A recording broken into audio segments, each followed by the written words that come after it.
ପିଲାମାନେ ଆଜି ଆମେ ଇଟିକିଲି ମିଟିକିଲି କବିତାଟିକୁ ପଢ଼ିବା। ତ ମୁଁ ଇଟିକିଲି ମିଟିକିଲି କବିତାଟିକୁ ପଢ଼ୁଛି, ତୁମେ ମନ ଦେଇକି ଭଲ ଭାବରେ ଶୁଣ। ଇଟିକିଲି ମିଟିକିଲି ଫୁଟିଗଲା କାଇଁଚ, ତୁମର ଆମର ନାଲି ପାଇଁଚ। ନାଲି ପେଁ ପେଁ ବାଜଇ ବାଜା, ଗୋଟିକ ଉପରେ ଗୋଟିଏ ଖଜା। ଆମ୍ବ ପାଚେ ପଣସ ପାଚେ, ତାଧେଇ ତାଧେଇ ନେଉଳ ନାଚେ।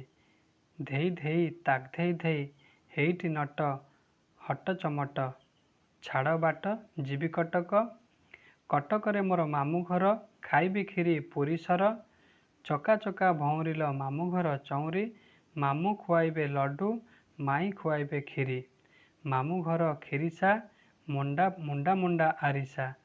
ସରୁ ଚକୁଳି ପରସା, ପାରିଜାତ ମହୁରୀ। ମାମୁଁ ଗାଳି ଅଲଣା, ମାଇଁଙ୍କର ଝୁଲଣା। ମାଇଁ ହାତ ପରସାକୁ କେହି ନୁହେଁ ସରି, ଚକା ଚକା ଭଉଁରିଲ ଚକା ଚକା ଭଉଁରୀ। ତ ଏଇଭଳି ପିଲାମାନେ ଏ କବିତାଟିକୁ ବାରମ୍ବାର ଆବୃତ୍ତି କଲେ ତୁମର ମନେ ରହିଯିବ। ତ ତାପରେ ଦେଖ ଅଭ୍ୟାସ କାର୍ଯ୍ୟରେ କ'ଣ ସବୁ ଦେଇଛି। କହୁଛି 1 ନମ୍ବର କହୁଛି ଆସ ତଳ ଲିଖିତ ଶବ୍ଦ ଗୁଡ଼ିକୁ ପଢ଼ିବା। ଦେଖ ଯେମିତି ଲେଖା ହେଇଛି ଚଟ, ବଳ, ରଖ, ମନ, ସପ, ଗଢ଼। ଏଇଭଳି ଏ ଶବ୍ଦ ଗୁଡ଼ିକ ଭଲ ଭାବରେ ପଢ଼ିବ ମନ ଦେଇକରି, ତାକୁ ଖାତାରେ ଥରେ ଥରେ ଲେଖିବ। ବୁଝିପାରିଲ ନାହିଁ। ତାପରେ ଅଭ୍ୟାସ କାର୍ଯ୍ୟ କ'ଣ କହୁଛି, ଆସ ପଢ଼ିବା। ଯେମିତିକି ଚକମକ ନଗର, ଝକମକ ଟଗର। ତାପରେ ଏପଟେ ଦେଖ ଫରଫର ପର, ଝମଝମ ଝର। ଏଭଳି କ'ଣ ହେଉଛି, ଇଏ ଯେତେବେଳେ ଲେଖା ହେଇଛି ଆକୁ ଭଲ ଭାବରେ ପଢ଼ିବ। ତାପରେ ଦେଖ ଏଠି ଅଜା ଆଈ ଛିଡ଼ା ହେଇଛନ୍ତି।